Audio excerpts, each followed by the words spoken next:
Et il dit juste, regarde mec, si tu prends de la drogue, si t'es foutu, si tu as un mauvais mariage, si tu es alcoolique, viens à l'église. Pendant que tu es en désordre, apporte toutes tes ordures ici, et Dieu entrera et te nettoiera.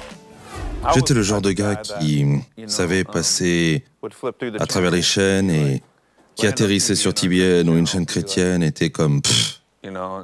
Qui sait ce que j'ai dit à l'époque? Mais oui, juste, tu sais, je m'en moquais ou quoi. Et puis ensuite, tu avances rapide sur des années, et des années plus tard, j'arrive à ce point où j'étais sur cette frénésie de 2 ans, ok? Et je voulais me nettoyer. J'avais parlé à quelques centres de détox ambulatoires, un à Bakersfield et un à Hollywood. Et ils me disaient tous les deux, on n'a pas autant de succès avec les accros à la méthamphétamine qu'on en a avec d'autres toxicomanes. Et je me dis, mais... Wow, alors qu'est-ce que tu peux faire pour moi? Et ils sont comme, bah, on peut essayer, vous savez, on doit juste être honnête avec vous et vous pouvez le faire, vous pouvez si vous êtes déterminé, mais on ne m'a pas donné beaucoup d'espoir, vous savez. Et donc je pensais juste que je devais, parce qu'à ce moment-là, je ne voulais plus exister. Je suis une coquille qui se promène avec rien de substance à l'intérieur.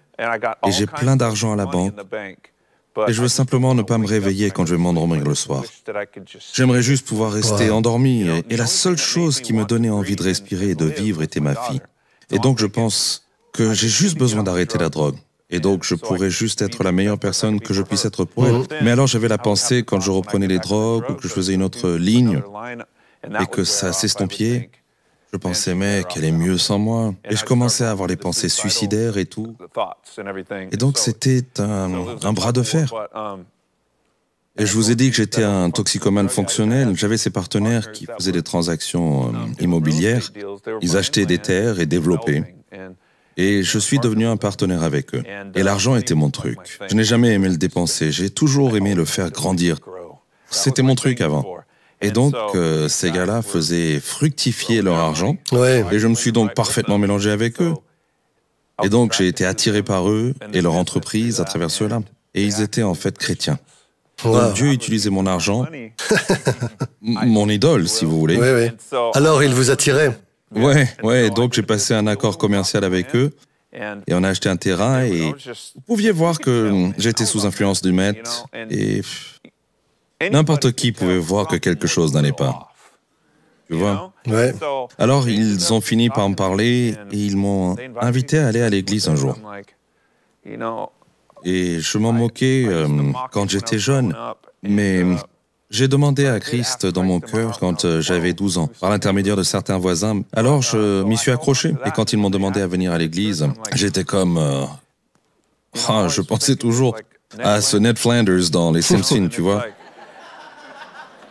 Et c'est comme, d'accord, bon, ils sont pas vraiment comme moi, ils sont pas vraiment le même genre de personnes que moi, mais ils sont probablement sobres. Alors si j'y vais, ce sera comme une communauté de gens sobres.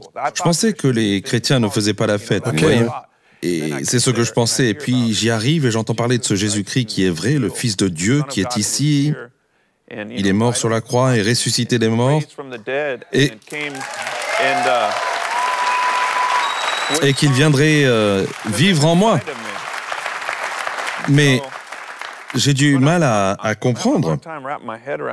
Je suis comme, alors ce gars est venu et a marché sur la terre dans une robe et a fait des miracles, puis il est mort sur une croix, puis ressuscité, et maintenant il veut venir en moi. Je suis genre, comment ça se passe, tu sais? Mais tu pouvais sentir la présence de Dieu dans cette église où ils m'ont amené. Et j'étais comme, mec, ces gens sont soit fous ou ils ont le sens de la vie. Et j'ai commencé à penser à l'époque où j'ai demandé à Christ dans mon cœur et je me suis dit, c'est peut-être là que mon voyage est parti du mauvais côté. Tu sais, c'est peut-être pour ça que j'ai de l'argent, du succès, de la gloire et tout ça, mais je ne sais pas qui je suis. Et c'est peut-être là que j'ai déraillé. Et donc j'ai juste levé la main et... je suis rentré chez moi et j'ai commencé à prier Dieu comme si j'étais chrétien depuis 20 ans. J'étais désespéré. Wow. Magnifique. Magnifique. Lorsque tu as cette expérience, et quand tu as cette rencontre, si vous voulez, avec le Seigneur, est-ce un revirement graduel ou est-ce un revirement du jour au lendemain en ce qui concerne ta dépendance et ton style de vie à ce moment-là? C'était plutôt du jour au lendemain. Quand j'y pense, c'était juste quelques semaines, 3 semaines ou quelque chose, mais je l'ai fait. Et le pasteur était si cool là-bas. Il a juste parlé, il était en jean et une chemise régulière. Il n'avait pas l'air plus sain que toi. Et il m'a dit, regarde mec, si tu prends de la drogue, si tu es en désordre, si tu as un mauvais mariage, si tu es alcoolique, viens à l'église. Pendant que tu es en désordre, apporte toutes tes ordures ici, et Dieu entrera et te purifiera. Shalom, j'espère que vous avez aimé cette vidéo. Abonnez-vous pour ne pas rater nos programmes. Merci de faire partie de notre famille TBN. Que Dieu vous bénisse. Shalom de Jérusalem.